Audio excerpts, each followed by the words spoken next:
Olá, meu irmão e minha irmã, seja muito bem-vindo a mais uma Escola Bíblica Especial.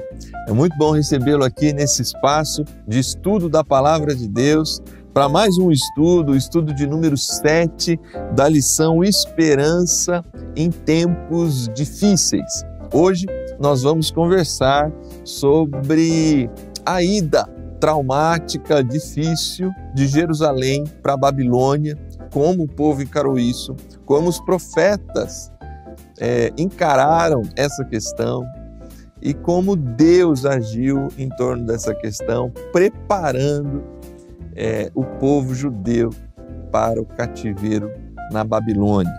Vem com a gente, eu peço que você compartilhe esse link aí com seus amigos, com a sua igreja local, com a liderança da sua igreja, com as pessoas que amam o estudo da Palavra de Deus, para a gente conversar sobre esse assunto tão importante, sobre como o profeta Jeremias apresentou essa ida de Jerusalém para a Babilônia. Daqui a pouco a gente volta e continua, e começa, na verdade, esse estudo.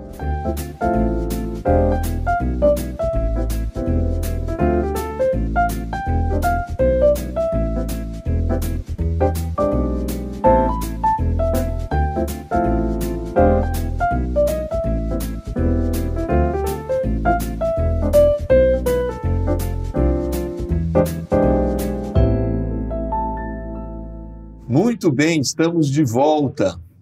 Não é muito simples fazer uma mudança quando ela é planejada.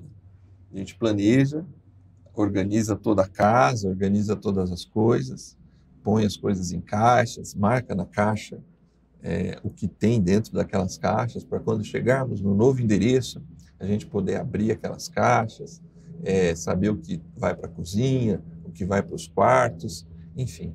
Já não é simples quando tem organização. Imagine todo um povo, diversas pessoas sendo deportadas de um país para outro, de um lugar para outro, sem a possibilidade do planejamento, sem a possibilidade de levar muitas das suas coisas, numa condição de quase escravos, ao mesmo tempo em que precisariam morar em casas, passar a viver numa outra cultura, sem o preparo necessário e muitas vezes sem querer exatamente fazer essa mudança. É nesse contexto de profunda dificuldade, de um tempo difícil, que Jeremias apresenta essa realidade e também traz uma palavra de esperança do próprio Deus para essas pessoas aqui que enfrentariam essa mudança sem planejamento, essa mudança sem necessariamente terem escolhido por livre e espontânea vontade irem para a Babilônia. É sobre esse assunto que trata essa lição, a lição de número 7, e para isso nós estamos aqui com o pastor Josias. Pastor Josias, seja muito bem-vindo, é muito bom recebê-lo novamente aqui no espaço da Escola Bíblica Especial. Dê aí a sua saudação aos irmãos, aos amigos e amigas que nos assistem. Amém. Pastor, é uma satisfação estar aqui junto com os irmãos, com os nossos irmãos em casa, que nunca perde um, né? Sempre está ali. Tem sempre gente comentando, né? A diaconisa Heloídes, lá de Amparo, né? Sim. O Alexandre com a Rita, lá de Taubaté, falando, não percam uma escola bíblica, a programação inteira, né? Então, tem sempre bastante gente nos acompanhando. Queria mandar um abraço para esses nossos irmãos, para os irmãos de Curuçá também, que Deus nos abençoe e possa ser um momento rico para todos nós de estudarmos a palavra de Deus. Amém. Se eu não mandar um abraço agora, eu vou apanhar. Porque se eu não falar, ela vai ficar brava. A diaconisa Heloídes é minha tia, irmã da minha mãe. Tia Didi, Deus abençoe.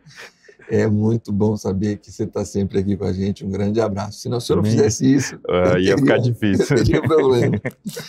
Ô Josias, você já fez alguma mudança repentina? Pastor geralmente tem umas coisas dessa, né? Tem dessa, né? Pastor, de repente surge uma necessidade, né? E olha, tem que ir, mas não nesses moldes, né? Porque por mais que seja repentina a mudança de pastor, olha, tem que ir para uma outra cidade, para um outro campo. A gente tem ali uns 3 meses para procurar uma casa, né? E tal. Aqui não, aqui foi muito complicado, né? Porque eles foram enganados por muitos profetas, não esperaram isso, né? Então, por mais que tinha um profeta ali, ou alguns, né, do Senhor avisando, mas a maioria não acreditava naquilo, né? Então, foi uma mudança muito repentina e violenta para eles, né? Eu acho interessante essa sua fala, e eu queria, antes da gente entrar nas perguntas, pensar junto com você que talvez não é uma realidade de pessoas que vivem a vida da igreja e às vezes estão afastados, estão com a vida relativamente desregrada, e aí vão enfrentar algumas questões difíceis, de consequências inclusive dos seus erros, que é o caso aqui, né? Óbvio, numa dimensão nacional, né? Há muito tempo profetizada, né? Os profetas estão avisando. Na verdade, a lei já avisava, né? Já. Deuteronômio já avisava. Sim. Moisés já avisava, olha, se vocês se afastarem, se perderem para outros ídolos, para outros deuses, vocês vão ser expulsos dessa terra aqui, né? Então, eles tinham muitos avisos. Mas, diante desse momento, como há uma base de fé, e eu acho que essa é um alerta importante para nós, né? A gente tem dificuldade de aceitar o juízo de Deus, a dificuldade de aceitar a disciplina de Deus sobre a nossa vida. Como assim? Eu sou filho de Deus, né? Eu conheço, eu participo, a gente ora, e a gente acha que a gente não vai ter que passar por aquilo. E se passar, a gente ainda se frustra com Deus, né? E não com a gente mesmo. A gente deveria se frustrar com a gente mesmo, né? Com os nossos próprios erros que levaram a isso, né? Isso, é o que Jeremias trabalha, né? Olha, o que Deus está fazendo é culpa nossa. A gente buscou chegar a esse dia, e esse dia chegou. Enquanto outros profetas estão nessa linha. Não, a gente não entra nessa. Babilônia não, Deus não vai deixar isso acontecer com a gente. Eu acho que essa é uma realidade presente ainda. Óbvio, a dimensão nacional lá é uma e a vida pessoal da gente é outra. Mas eu acho que essa lógica, por vezes, está na nossa cabeça, né? Sim, plenamente, porque, primeiro, o ser humano é muito difícil de enxergar, né, o que é bom para ele, de fato, né? A gente sempre quer ali coadunar os nossos desejos, né, as nossas realizações, que na maioria das vezes não condiz com a palavra de Deus, e por Deus ser aquele Deus clemente, né, que vai deixando, misericordioso, muita gente vai se enganar isso como confundir com uma permissão de Deus, né? Não, se está indo tudo bem, então é que Deus está aprovando, né? Mas não é assim, né? E aí a gente fica frustrado, como você falou, quando vem a correção, de fato, né? Agora, imagina para aquele povo, né? Que assim, é um povo secular, milenar aqui, né? Sim. Desde que eles foram criados, a instauração do povo, a linhagem de Davi que não havia se perdido até então, né? Tanto tempo, o templo do Senhor que estava ali, era o povo que carregava o nome de Deus. Então, existiam muitas coisas que os falsos profetas se apegavam a isso para enganar a nação, dizendo, não vai acontecer, né? Imagina que tanto tempo de história Deus vai deixar destruir assim. Imagina, a casa de Deus está aqui. O templo de Deus não está em outro lugar no mundo. Está aqui, na capital, em Jerusalém. Isso. Acha que Deus vai deixar e destruir a própria casa dele? Isso aí era impensável para eles, né? Então, os falsos profetas, eles pegaram munição, né? Na tradição, para enganar o povo. É exatamente aqui. Então vamos entrar definitivamente na primeira questão. Qual era, do ponto de vista dessa atitude, desse juízo de Deus em relação à ida para a Babilônia, né? Qual era a mensagem específica que Jeremias estava falando e outros profetas também falavam? Qual é a resposta do povo? Essa é a primeira pergunta aqui, baseado principalmente ali em Jeremias 25, Jeremias 26. Essa primeira questão é muito boa, pastor, para a gente acender um alerta para a gente também, porque a gente ouve muitas coisas hoje em dia, né? Então, assim, e é claro que o que a gente ouve hoje em dia, nem tudo é verdade, isso está óbvio. A gente vive na era da fake news, né? Isso. E a gente sabe que o espírito do anticristo já atua no mundo e o do falso profeta também. Então ele usa muita coisa para disseminar a mentira. E será que aquilo que está entrando nos nossos ouvidos, a gente tem filtrado, né? Isso vem de Deus ou não é? Porque assim, Jeremias e alguns poucos profetas que pregavam a verdade, eles estavam baseados na palavra de Deus. Embora seria incômodo a pregação dele, baseado na palavra de Deus. Mas não porque a palavra de Deus é ruim, porque ela tolhe direito, porque ela cerceia o nosso lazer ou coisa desse tipo. Era porque o povo estava fora das regras da aliança. E como você falou, já desde o começo, Deus já havia previsto isso, dizendo, olha, se vocês seguirem os termos da aliança, vocês vão ser abençoados.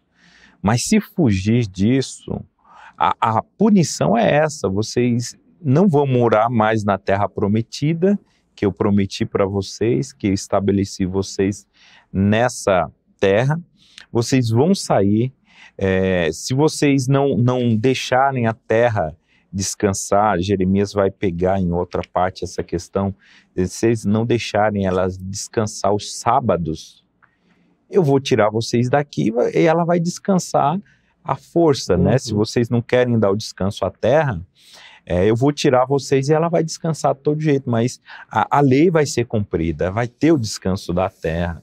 Então, Jeremias e alguns profetas estão baseados na palavra de Deus, pregando isso. Só que o cunho é incômodo dessa mensagem, né? Porque assim, olha, por vocês não dar ouvido a Deus, a palavra de Deus, por vocês não seguir a aliança, por vocês estarem em adultério espiritual, estão adulterando com outros deuses, é que a Babilônia vai vir, vocês vão para lá e não tem o que fazer. A questão aqui é essa, não tem para onde ir, porque vocês não querem mais se emendar, não querem mais se converter, se corrigir. Então, o fim é esse. Não era que Jeremias... muitos deles entendiam que Jeremias estava torcendo para o inimigo, né? Peraí, se é um dos nossos, é um deles, né? Porque é tudo favorável. Não, olha, a Babilônia vai vir, vai guerrear e eles que vão vencer, eles que vão levar, vocês têm que se sujeitar a ele.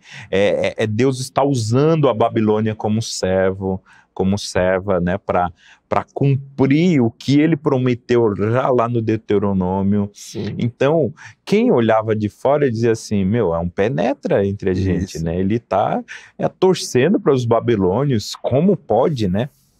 É aquela indagação que o outro profeta, né, sem ser o Jeremias, o Abacuque vai ter, diz assim, Deus, mas eu não estou entendendo isso. Esse povo, a gente é errado, a gente faz coisa errada. mas eles são perversos? Peraí, né? Como entender isso? Assim, peraí, Deus tá usando alguém mais perverso que a gente. Tá errado, mas esse é um povo perverso. Então era difícil deles entenderem, digerir essa mensagem de Jeremias, né? Que de fato era essa. Então, e Jeremias não aliviava, né? Então, assim, ele compara com Sodoma e Gomorra, né? Estão como Sodoma e Gomorra. Olha, o pecado de vocês, ele vai denunciar ali muitos pecados, mas dividido basicamente ali em 3 grupos: o adultério, né? A falsidade e a negligência. Então, assim, o adultério aqui, claro que pelo contexto de ele fala tanto em adultério, é o adultério espiritual, mas não descarta a possibilidade de ser o adultério físico mesmo, moral, né, que eles estão cometendo, a falsidade, né, com que os profetas e toda a nação está agindo diante de Deus. É a nação de Deus, o povo de Deus que presta culto a outros deuses, imitam outras nações, só estão carregando o nome de Deus. Eles viviam uma falsidade, né? Uma falsa ética, uma falsa moral, e negligenciava todos os preceitos, né? Os mandamentos de Deus era negligenciado de um jeito que Deus falava que o coração deles estava ferido, né? Em ver a nação daquele jeito. Então, para o povo ouvir que eles eram igual Sodoma e Gomorra, e que por causa disso Deus ia castigar, ia levá-los embora, ficava muito difícil de eles quererem isso, né? Imagina, o povo chegar e dizer assim, não, então tá certo, a gente tá errado, vamos para Babilônia, então vamos, que é a vontade de Deus, é isso que vai acontecer. Difícil deles se sujeitar a essa mensagem, né? Então eles se apegavam a outras mensagens, ou muitas outras, que eram os falsos profetas, né? Dizer, não vai acontecer isso, e jurava pelo templo, né? Templo do Senhor, templo do Senhor, templo do Senhor está aqui, Deus não vai deixar isso acontecer, nós temos uma tradição, somos o povo de Deus, tem uma história, essa história não vai acabar desse jeito, então fique tranquilo que não vai acontecer nada com vocês. E eram muitos, né? Era Jeremias e alguns poucos desse lado, e a maioria do outro lado. Então, como o povo lidou com a mensagem de Jeremias e alguns profetas de Deus, eles recusaram, né? Recusaram, preferiram a mentira, preferiram a falsidade. Isso. Eu tenho sempre que eu penso nesse texto, nessa questão, na própria interpretação que as pessoas fazem, abrindo um parênteses aqui, né, de Jesus, né? Os fariseus ali, não conseguindo entender o que estava acontecendo. E aí são pescadores, publicanos, que não necessariamente que estão entendendo, mas pelo menos que estão no caminho, tateando ali no caminho certo, né? Porque mesmo eles, né, chega ali no início de Atos, estão perguntando, e o reino vai ser estabelecido agora, né? Então, mesmo eles que andaram 3 anos com Jesus ainda estão meio perdidos, né? A partir da descida do Espírito, aí eu acho que a igreja entende esse avanço por meio da mensagem do Evangelho e tudo mais. Mas é um alerta para nós, né, que vivemos tempos difíceis, que estamos cada vez mais próximos do tempo do fim, né? É um alerta pessoal para mim, que eu me faço com constância. Será que a gente vai conseguir interpretar corretamente o tempo a partir da leitura da palavra de Deus? Ou a partir da lente da nossa tradição, a partir da lente das nossas expectativas, daquilo que Deus vai fazer por nós? O quão difícil será que os filhos de Deus da última hora interpretem corretamente o que está acontecendo, né?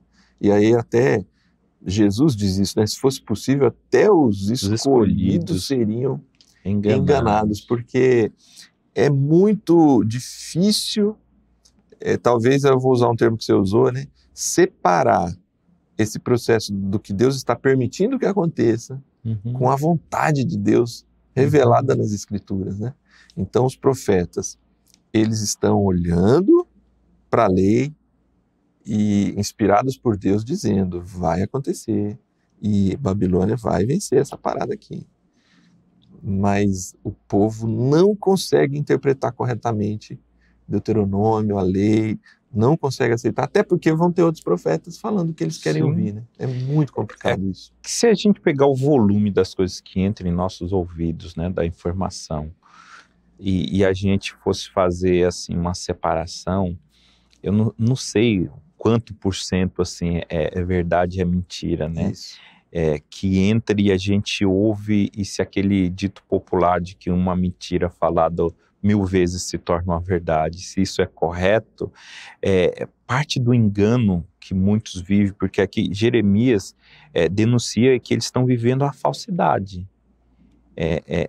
Vocês estão vivendo fora da realidade divina, do reino de Deus. E como a gente separar isso, se a gente vive em um mundo que a gente vê as coisas acontecendo, mas e se isso é uma falsidade que a gente está vivendo?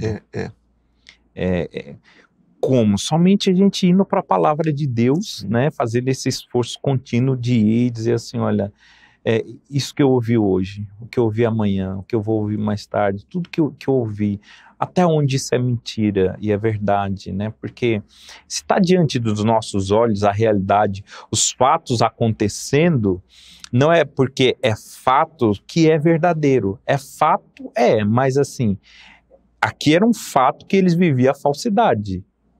Então, é difícil mesmo a gente parar para separar, fazer essa separação Sim. de tudo que a gente está vendo e ouvindo, de tudo que é informação. E, como você falou, o falso profeta, ele vai se aliar ao anticristo, né? Então, ele vai usar todo o aparato que ele puder de mídia, de música, de TV, de filme, que vai formatando, né, uma realidade falsa para colocar um outro caminho diante de nós. Então, é um alerta muito grande, né? A gente perceber que, assim, olha, a gente vive um mundo de fake news. Então, a primeira atitude minha é não crer em tudo, em toda a informação que chega até mim. Eu acho que no momento que a gente vive, o mais assertivo seria descrer primeiro. Não vou crer, eu vou averiguar isso, e aí, depois de uma averiguação, vejo se é plausível ou não crer nisso, né? Exatamente. Bom, vamos lá. Na segunda questão, aqui é apontado diversos textos, justamente, que são as repreensões de Jeremias aos falsos profetas. Jeremias está no time mais fraco, vamos pensar assim, né? São poucos que estão ao lado dele, pregando como ele prega, e poucos que estão acreditando no que ele está pregando. É uma posição difícil também, né? Para assumir diante de uma nação e diante da maioria dos profetas, para dizer assim, eles estão errados. É muito complicado, né? Se a gente analisar, é fácil para nós analisarmos aqui, né? Dentro desse estúdio, numa outra realidade, óbvio, tem muitas semelhanças no nosso tempo, né? A gente está falando disso, mas para a gente é simples imaginar, mas para eles lá é muito difícil não ficar ao lado da maioria, e Jeremias está repreendendo a maioria dos profetas. Como são essas repreensões? Então, como você disse, é muito difícil, o ministério de Jeremias foi todo difícil, né? Porque assim, Deus criou o ser humano sociável. Então, assim, esse efeito manada que o pessoal fala, às vezes não é só por ignorância, é porque a gente foi feito sociável, né? O ser humano é um ser social. A gente costuma ir com a maioria. Tanto que, assim, qualquer coisa que a gente faça que destoe um pouco, a gente se autoavalia primeiro, né? Será que eu estou fazendo correto? Será que esse caminho é o correto? Porque você olha todo mundo fazendo diferente, né? Peraí, né? A gente não gosta de ser o estranho, a gente não gosta de ser o diferente, né? E aqui Jeremias é esse, o diferente, que está pregando, né, uma mensagem de alerta. Ele está...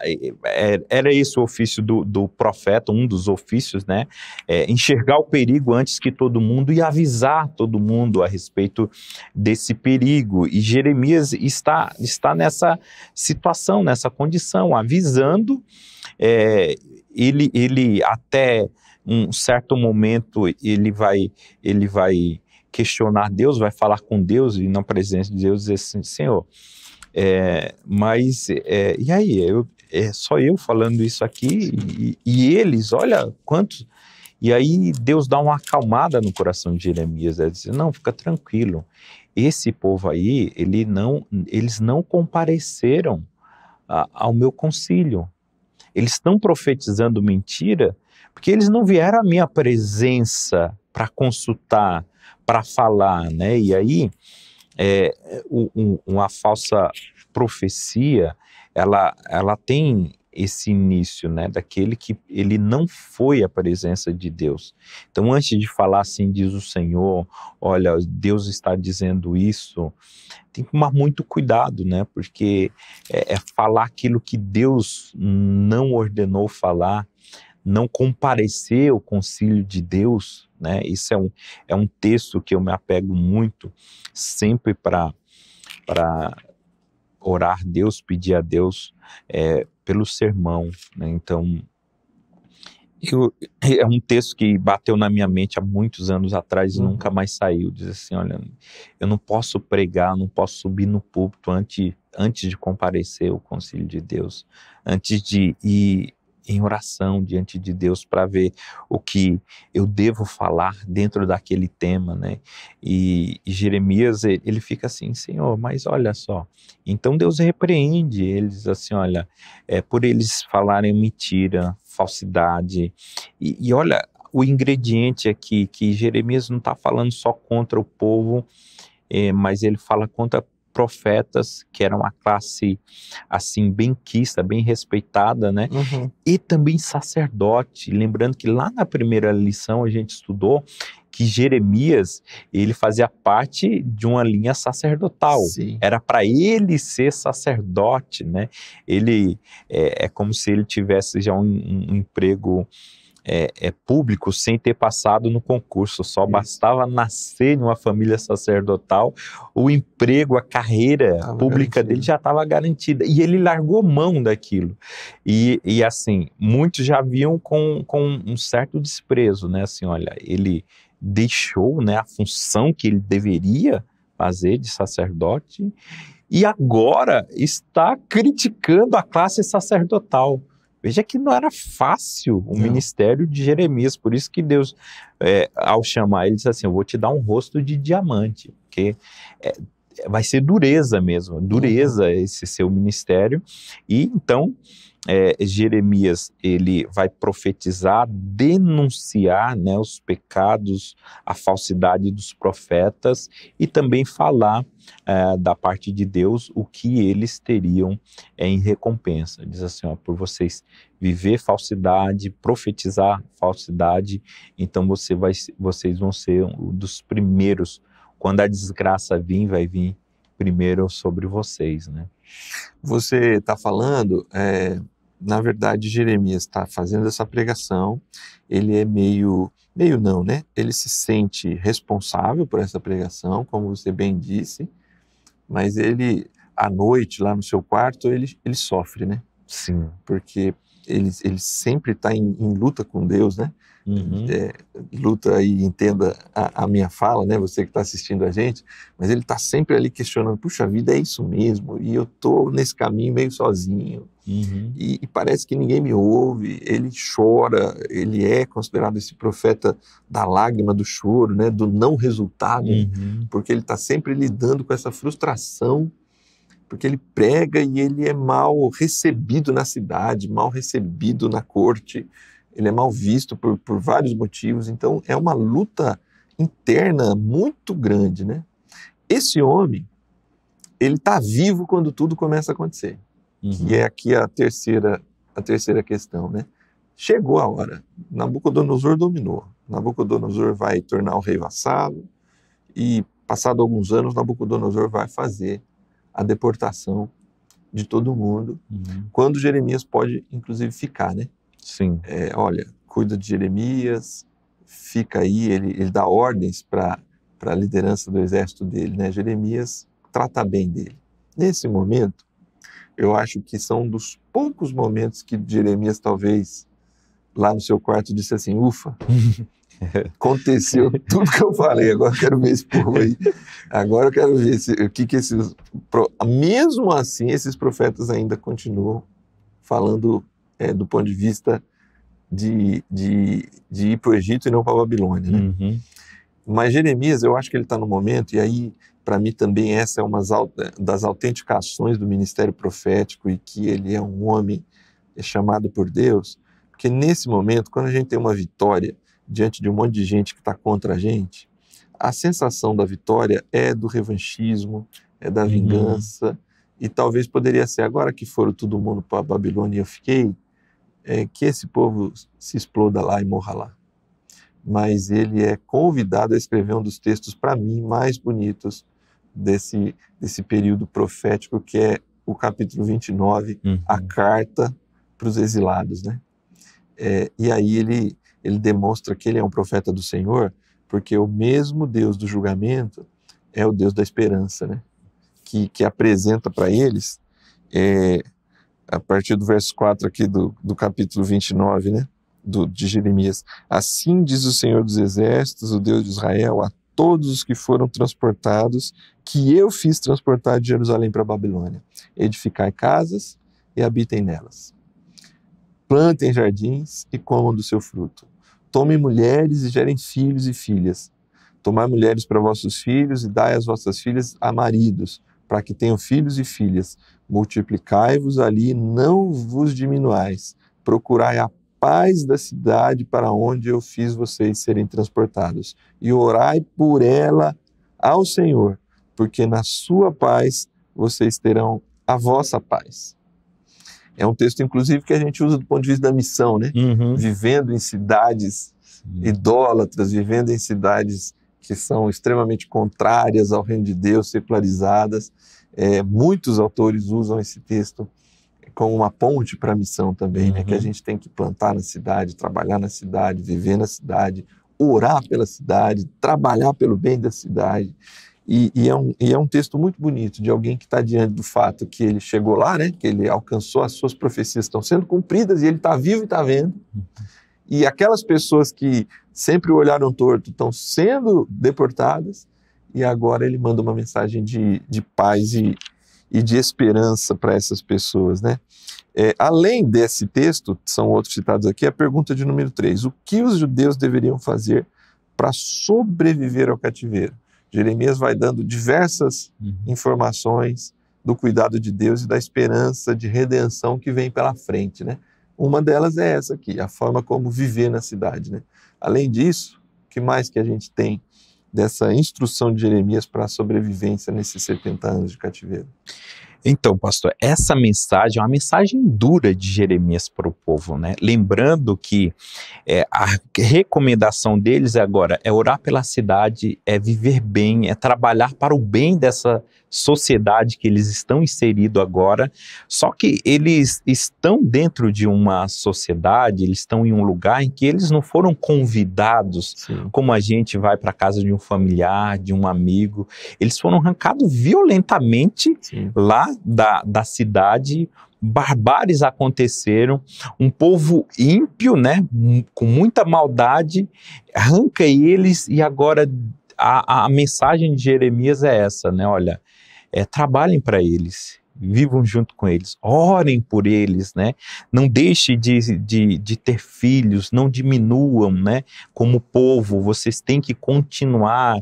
Então, é uma mensagem dura de ser digerida para aquele povo, de entender assim, peraí, aqueles que têm a mente binária, né? Olha, se esse povo é mau, nós cometemos coisas erradas, mas esse povo é pior, ele tem uma maldade. E agora, como entender o caminho de Deus nisso, né? Dizer assim, não, é a vontade de Deus. Deus chama Nabucodonosor de servo. A Babilônia é uma serva de Deus, não como nós somos servos, né, do Senhor, mas daquele sentido em que Deus está cumprindo um fim. Deus quer tirar o povo dali. Lembrando que desde da monarquia estabelecida, ninguém conseguiu invadir Jerusalém nesses moldes, porque era uma cidade fortificada. Lembra quando Davi tentou, na época dos Jebuseus, a posição de Jerusalém era muito estratégica, né? Tanto que o Jebuseu dizia para o exército de Davi, ó, pode vir, os nossos aleijados ganham de vocês. Não porque eles eram muito bons, mas porque o local era muito seguro, né? E aí, tanto que Davi tenta, não consegue, e ele promete lá, diz, ó, quem conseguir lá invadir, eu vou dar um casamento, uma filha aí, e vai ser general do meu exército, né? E Joabe descobriu um jeito, ele vai pelo canal de água, né? E ele pega alguns homens, entra lá, abre as portas, aí sim que Davi consegue invadir, né? Mas se não é essa estratégia... Então, Jerusalém era muito fortificada, precisava de alguém muito capaz para fazer isso, para cumprir. E quem tinha capacidade bélica na época para fazer, cumprisse esse propósito de Deus de tirar eles dali? é a Babilônia. Então, por isso que a Babilônia é serva nesse sentido. E se ela é serva de Deus, se ela está cumprindo um propósito de Deus, então se sujeitar à Babilônia seria o mesmo que se sujeitar ao propósito de Deus. Mas veja que difícil de compreender isso, né? Jeremias está falando assim, olha, é a vontade de Deus que seja assim. Se é a vontade de Deus, servir a Nabucodonosor é o mesmo que servir a Deus. Se sujeitar às condições da Babilônia é se sujeitar ao plano de Deus. Então, não adianta se debater e contra isso, viver com birra aí. Não, vivam bem, vivam em paz, criem casas, criem seus filhos aí, prosperem aí. Para quando vocês voltarem, vocês terem ali seus bens, né, para recomeçar aqui na nova terra. Então, não é fácil ouvir essa mensagem. O único detalhe ali de uma certa dose dessa questão binária que você cita, Jeremias também fala, né? Chegará o dia do julgamento da Babilônia. Sim. Eles serão julgados. Não pense, Deus não... É bem isso, né? É um servo, está sob o controle de Deus, vai ser usado por Deus, mas tem juízo para a Babilônia também. Então, esse processo vai preparando essas pessoas que vão para o cativeiro. Mas aí, aqui na quarta questão, aí sim a gente vai falar da esperança da redenção para os exilados. É garantida por uma promessa. Vamos pensar sobre elas aqui a partir dos comentários da lição e do texto, continuando inclusive Jeremias 29, né, que nessa carta, aí sim a carta toda para mim é muito bela, mas ela chega naquele ponto de um texto muito conhecido de todos nós, né? Eu bem sei os pensamentos que eu tenho sobre vocês, né? Pensamentos de paz e não de mal, né? Para dar a vocês o fim que vocês desejam, né? O fim que eu tenho preparado para vocês. Deus não pensa o mal para a nação, para o povo de Israel. Deus tem pensamentos de shalom, né? Que a palavra paz diminui um pouco o conceito do que a palavra shalom apresenta nesse texto, né? Essa ampla bênção de Deus, essa ampla capacidade de encontrar as coisas positivas da boa criação de Deus, do bom plano de Deus para os seus escolhidos, né? Então, há uma forte dose nesse início de cativeiro, há uma forte dose de esperança na redenção e uma promessa que vai ser, na verdade, repisada, refeita no início do cativeiro, né? Exatamente, e dá para ver, pastor, como que esse Deus, ele é gracioso, né? Diante de tudo isso, o coração dele partido, vindo todo aquilo, poderia desistir, mas Deus ele é um Deus de paz, né? Ele vive um estado perene de serenidade, tanto que quando ele cria o mundo, o ser humano, ele coloca num paraíso, num ambiente de paz. Quando ele diz assim, bem sei que o meu pensamento, meus planos são de paz, né? De prosperidade, ele está falando daquilo que é inerente a ele, ao próprio Deus, né? Deus vive em um estado que é impossível haver a angústia, a preocupação, porque ele vive nessa paz, e o plano dele sempre foi esse. Para a humanidade, o plano de paz, tanto que ele fez o paraíso, o Éden, para que o homem vivesse em paz. Mas entra o pecado, destrói tudo isso, e aí então o que Deus faz? Ele constitui uma nação para ele, essa nação, né? Para que vivesse os termos da aliança de tal maneira que eles vivessem em paz. Então, o plano de Deus sempre foi paz, mas não deu para a humanidade por causa do pecado, também por causa do pecado não deu para uma nação, e é o que a gente vai ver lá no Novo Testamento, é Deus tratando individualmente cada um com essa paz. Jesus falando de uma paz que não é como a paz do mundo. Então, a paz de Deus agora não depende de uma nação. Então, assim, para mim ter paz não precisa que todos os brasileiros vivam em harmonia, em amor, para que eu tenha paz. Eu consigo ter, porque Deus coloca agora dentro do nosso coração. Paulo vai falar em Filipenses, né, que 4:6, que há uma paz que excede todo entendimento. Versículos 6 e 7, ele vai falar que a gente precisa buscar em oração essa paz, para que a gente tenha ela dentro da gente, para que a gente possa viver esse plano de Deus de paz, independente da circunstância ao redor, a gente pode viver. Então, o plano de Deus para o seu povo sempre foi um plano de paz. E é por isso que essa carta, em vez de ser algo que jogue na cara, né? Ele poderia escrever dizendo, olha, tá vendo, eu avisei, vocês estão aí bem feito, não quiseram me ouvir, agora...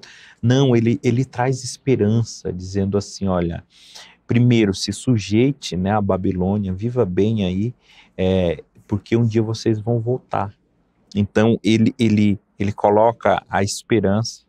Olha, vocês vão voltar, como você falou, paz aqui tem a ver muito com prosperidade, também Sim. com bênçãos, né? Não é só o estado de espírito, mas a prosperidade. Vocês vão ficar aí 70 anos, tem um período, né? Isso vai passar. Então, vocês vão retornar, tem uma data certa para retornar. Então, Deus ele faz a promessa graciosa, né? Então, ele diz assim, olha... Deus é o vingador, não tente viver com birra, tentar se vingar, fazer alguma coisa com a Babilônia, que isso não é o departamento de vocês. Deus, quando terminar os 70 anos, ele que vai punir, porque esse povo agiu com violência porque ele é mau. Isso não foi que Deus mandou fazer essa maldade. Deus só usou a maldade deles para cumprir um propósito dele, mas Deus não coaduna com essa maldade. Então, assim, ao terminar os 70 anos, Deus vai punir a Babilônia pelo que ele fez com vocês e tantos outros crimes que eles cometeram, e vocês vão retornar para a terra de vocês. E agora Deus promete, né, dizendo, eu vou estabelecer vocês nesse lugar, eu vou edificar, não vou arrancar, vou plantar, não vou arrancar, não vou edificar, não vou destruir, vocês vão voltar. Então, há uma esperança muito grande, né, para muitos que achavam, não, agora já era, sem condição, Sim. vamos viver aqui num cativeiro. Se a gente, com todo o exército que a gente tinha lá, no local fortificado, estrategicamente, não conseguimos, Isso. agora esses poucos que vieram sem nada, sem armas, na condição de escravo, poderia pensar, não, já era, desiste, acabou um povo, acabou a história, porque como que a gente vai se libertar? Ele não tem condição de se insurgir contra a Babilônia, derrotá-los eles aqui dentro da Babilônia, para a gente voltar para casa. Já era, não tem como. Mas o Deus gracioso disse, tem sim, meu plano é que vocês voltem. Depois de 70 anos vocês vão voltar, então sigam as instruções agora, né? E vocês vão retornar. Então esse Deus é um Deus gracioso, né? Que mostra graça mesmo a gente fazendo tantas coisas erradas, ele insiste com a sua graça e misericórdia.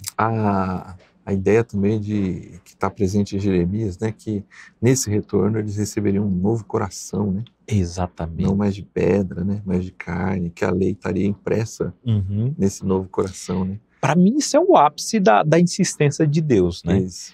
Deus insiste tanto, ama tanto esse povo, falou, avisou, não faz isso, se ir por esse caminho vai dar ruim, e dá ruim por causa que eles não querem se emendar. Então Deus arruma uma solução brilhante, diz assim, se é o coração que está endurecido, então eu vou mudar esse coração, porque eu amo vocês, eu quero vocês perto de mim, então eu vou mudar o coração de vocês, porque para vocês fazer parte da aliança como deve ser feito, né? Para aqueles em casa mais afeitos às questões teológicas presentes nesse texto, né, tem alguns autores, eu acho interessante esse ponto de vista, né, estudiosos desse período da nação de Israel e do fim do exílio, que apontam que o exílio termina, eles saem do exílio, mas o exílio não sai do coração deles por muitos anos, né?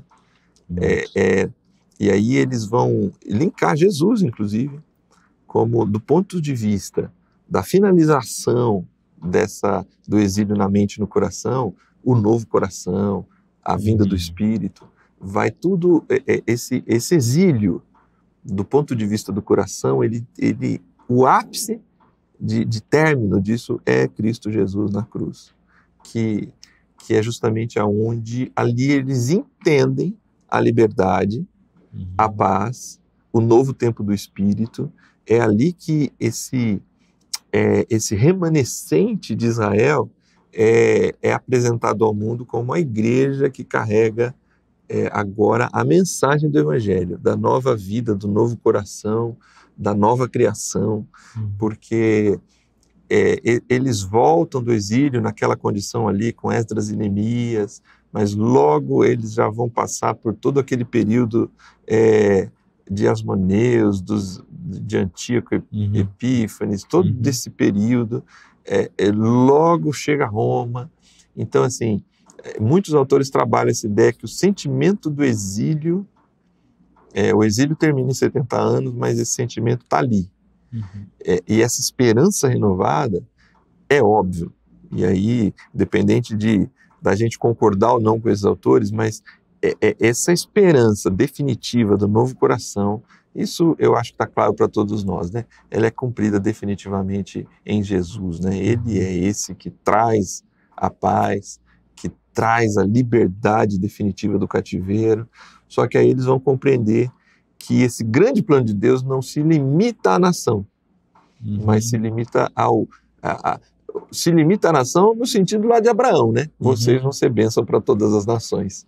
Então essa nação de Israel agora assume definitivamente como igreja esse papel do povo de Deus de ser bênção para as nações por meio do renovo, por meio desse remanescente, por meio desse descendente de Davi que é Jesus, né? E é por isso que Jesus fala que é necessário nascer de novo. Sim. Para enxergar todo esse caminho, só nascendo de novo, porque agora a lógica se inverte, né? Tem que ter uma nova configuração. Paulo, ele vai entender isso. Paulo, ele está preso, mas ele não se sente assim. Ele está na cadeia, os apóstolos, mas eles têm um senso de liberdade muito grande, né? Porque nasceram de novo, entenderam isso. O povo que ficou aqui vassalos ou cativos pela Babilônia, depois fica sobre o Império Medo-Persa, depois o grego, o romano, vê que não tem mais fim, né? A condição deles de sempre vassalo.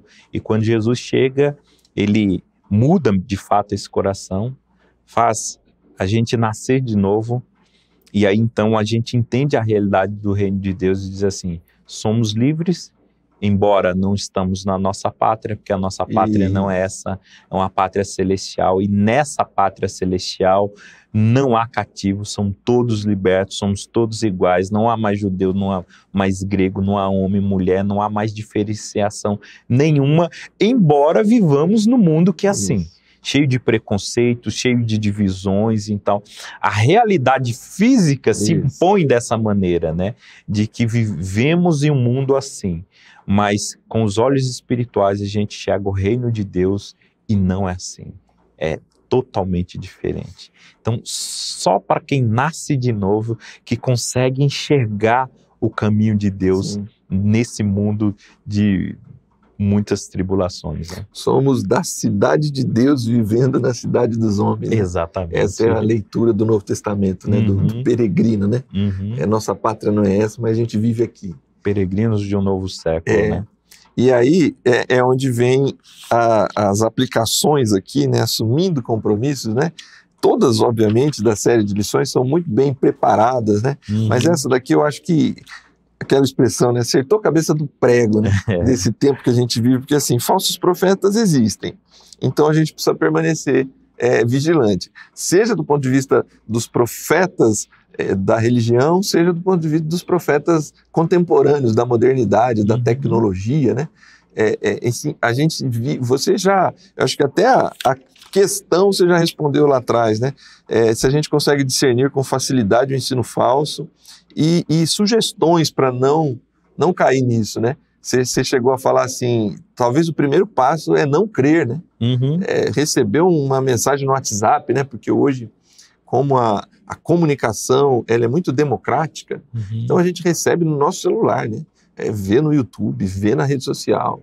Mas é assim, a primeira coisa a fazer é não compartilhar, né? Não passar para frente, porque talvez você esteja passando para frente uma mentira.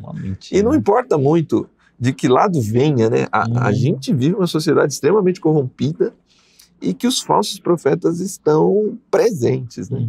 Essa vigilância é sempre muito difícil, mas o primeiro fator talvez é não ser participante desse caos, né?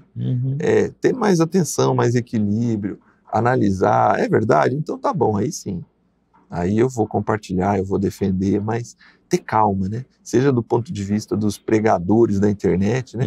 Seja do ponto de vista dos políticos, seja do ponto de vista desses profetas modernos, contemporâneos, né? Coaches, filósofos, professores de grandes universidades. Calma, calma, né? Exatamente, porque assim, a gente não sabe a origem da informação. Então, assim, por isso que descrer parece uma coisa, uma palavra forte, né? Assim, você está falando para crente descrer? Não é meio complicado? Porque, de fato, é isso. A gente tem que ser como os bereanos. Primeiro descrer, né? Para depois crer. Porque, assim, a gente não sabe a origem da informação. Então, assim, eu sei o passo anterior até chegar a mim. Então, se você me manda uma mensagem, eu confio muito em você. Eu falo, não, o Júnior é ponta firme. Paz, então, beleza, Nossa. Se ele mandou isso, mas você recebeu de um outro modo a origem disso, de onde vem, né? Então a gente não sabe a origem. Por isso que não compartilhar sem se aprofundar primeiro, não vá tentar descobrir, né, de onde veio. Não, é porque é um colega meu, né? A gente vê muito disso, não, porque, olha, é um amigo que falou que tem não sei quem que mandou para ele, que é confiável, mas a gente, se for rastrear, a gente não sabe onde é a origem disso. Então, é aquela atitude dos bereanos, né? Primeiro descrer, né? Que isso é uma coisa tão séria que Paulo ele não fica chateado que os crentes de Bereia primeiro descrer do que ele fala. E aí vai para as Sagradas Escrituras, analisa para ver, né? Seria o mesmo que a gente falar para a nossa audiência que nos acompanha sempre com tanto carinho, de assim, irmãos, primeiro desacredita do Júnior. Não acredita em tudo que ele está falando aqui. Sim. Desacredita do Josias primeiro. Não acredita. Pegue a sua lição em casa, né? Olhe, vê os textos aqui. Vê se a gente fugiu alguma coisa. Ou se na empolgação aqui a gente viajou muito na maionese. Não, vá lá, estude a palavra. Diz, não, de fato, eles seguiram a lição mesmo. De fato, está dentro da Bíblia. E a gente não vai ficar chateado. Na realidade, a gente tem que ficar alegre. Dizer assim, um povo que zela pela verdade, que gosta da palavra de Deus. Então, o primeiro passo seria esse descrer, o segundo é analisar as Sagradas Escrituras, né? Conferir sempre com as Sagradas Escrituras para ver, porque se a gente olhar só para a capa ou para o título da informação, a gente pode se perder muito, né? Exatamente. Se olha para o tempo de Jeremias, não, o que Jeremias está falando, né? Imagina um desafeto de Jeremias. Não, aquele ali é alguém que torce para os babilônios, ele está a favor dos babilônios, por isso que ele só fala isso, tal. Mas acho que só Baruque que eu vejo acompanhando ele, pode ser que tenha olhado assim, não, o que o Jeremias está falando está coerente com o Deuteronômio, não foi isso aqui que Deus disse, olha, eu vou tirar vocês da terra se vocês não cumprirem os termos da aliança, tá conforme a palavra de Deus, né? Isso. Mas a maioria não, fica olhando para o título somente, ou por quem está falando, né? Isso. Então tinha muitos desses profetas aqui que eram considerados, não, Ananias, até o tempo de ministério profético dele, então vai por outras questões a não ser o conteúdo, né? Muito bem, a última aplicação é a redenção se aproxima, então permaneçamos fiéis, que vai apontar justamente, inclusive na pergunta, né? Como podemos ser fiéis e cooperar com o bem das nossas cidades? Por vezes isso parece ser uma contradição, né? Ser fiel significa não cooperar com a cidade. Só que a fidelidade do povo de Deus, em contextos de peregrinação, em contextos de exílio, em contextos de deportação, em contextos de tempos difíceis, em cidades difíceis, que é o nosso caso, que nesse aspecto o nosso tempo se parece muito com o tempo de Jeremias, parece que não há uma contradição, há uma aproximação. Ser fiel significa manter os valores da palavra de Deus, mas conjuntamente também significa ser expressão do reino de Deus, dos valores do reino de Deus para essas cidades corrompidas.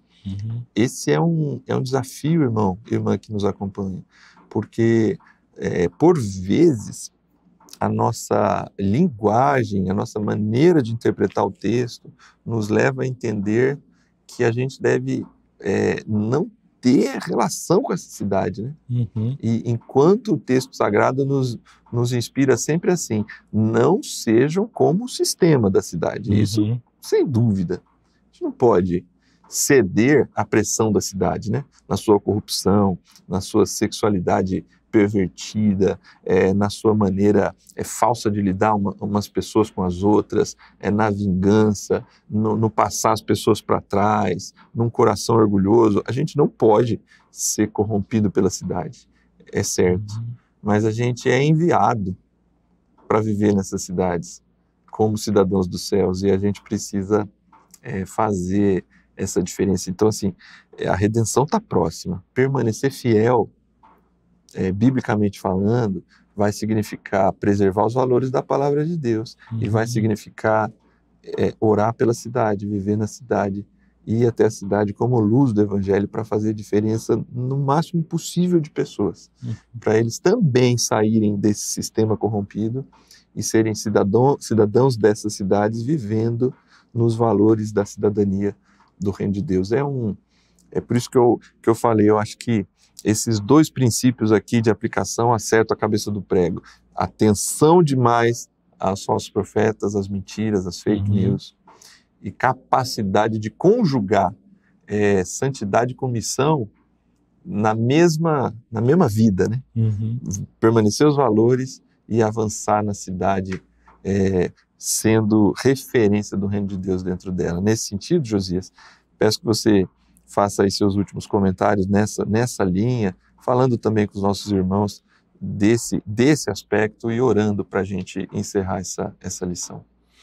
Ok, como você bem disse, é bem acertado isso, principalmente o momento que a gente vive, né? Não é porque a sociedade, principalmente o nosso país, é um país corrupto que a gente tem que largar a mão dele. Ou fazer como muitos estão fazendo nessa divisão que o país tem hoje, de torcer por quanto pior, melhor, né? Não, então é difícil, né, para a gente se colocar agora como servo de Deus, sem deixar que as nossas paixões particulares, né, ela sejam maiores do que a vontade de Deus. Porque vivemos no país que vivemos hoje, com esse governo, e a gente tem que entender que Deus está escrevendo a história com esse pessoal que está aí, com quem está liderando o país, com quem está liderando a moda, os costumes. De alguma forma Deus está usando isso. E aí, assim, tem aqueles que preferiam o governo anterior, né, que agora vão torcer para as coisas ficarem ruins agora só para mostrar, dizer, ó, tá vendo como que o outro era melhor, né? E quando era o outro, a outra parte dizia, não, esse não presta e tal. E não, a gente como servo de Deus devemos separar bem as coisas, dizer assim, olha, por mais que eu não goste desse governo que está agora... Não compactue com muitos valores. Isso, muita coisa que ele vai fazer não compactua, mas assim, a gente precisa orar por ele, Porque assim, se piorar, piora para a gente. Piora para a igreja de Cristo. Então, se o país prospera, a gente prospera junto. E lembrando que Deus está formando um povo forte, a sua igreja. Aqueles ensinamentos, aquelas dicas de Jeremias, assim, ó, não deixe de se casar, não deixe de ter filho, não deixe de trabalhar, construam casa, vivam a vida de vocês, porque vocês precisam se fortalecer. E a Babilônia fortalecendo, vocês são fortalecidos. Depois a Babilônia vai cair, vai ficar um povo forte. Isso. É a mesma diretriz para a gente hoje. Então a gente tem que torcer para o Brasil dar certo, a gente tem que torcer para a nossa parte dar certo, a gente tem que torcer para a prosperidade do Brasil, independente do governo que esteja comandando, a gente tem que torcer para isso. Por quê?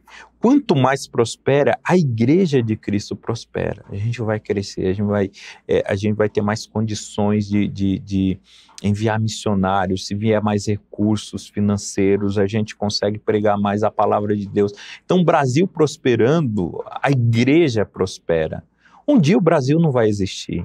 Esse governo, ou qualquer que esteja, de qualquer governo do mundo, esses vão cair. O que vai sobrar? A igreja de Cristo. E ela vai sobrar bela, forte, saudável, formosa, né? Então é isso que a gente tem que entender, que quando a gente se sujeita, a gente paga nossos impostos, a gente trabalha para sustentar, talvez muitos pensem, mas eles não merecem, são corruptos, eu trabalho suado para isso, mas de alguma forma você está ajudando o país a prosperar. Se o país prospera, a igreja de Cristo que vive nesse país, ela prospera também.